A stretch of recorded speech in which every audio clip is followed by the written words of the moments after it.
নমস্কার,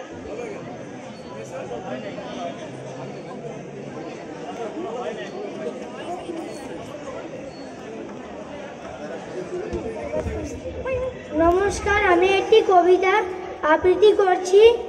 তার নাম বহুদিন ধরে। লিখেছেন কবিগুরু রবীন্দ্রনাথ ঠাকুর।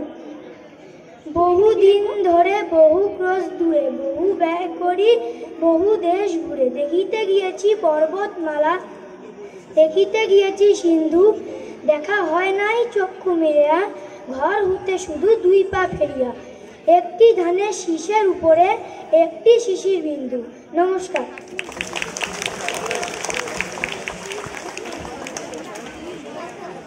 আবৃত্তি পরিবেশিত হলো। সবাইকে ধন্যবাদ। সক্রেটিস বলেছেন, আমি কাউকে কোনো কিছু শেখাতে পারি না, কিন্তু তাকে ভাবিয়ে তুলতে পারি। অনুষ্ঠান তবলায় সঙ্গত করবে বিদ্যালয়ের শিক্ষক মাননীয় শ্রী অলোক বর্মন মহাশয়। আর আলোকের এই ঝর্ণাধারায় সঙ্গীতটি এবার পরিবেশন করবে দ্বাদশ শ্রেণীর ছাত্রীরা।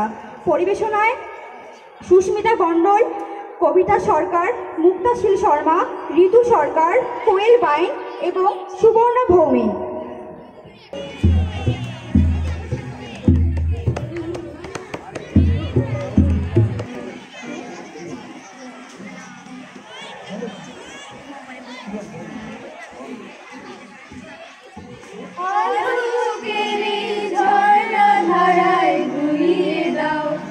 আপনাকে লুকিয়ে রাখা ধুলায় ঢাকা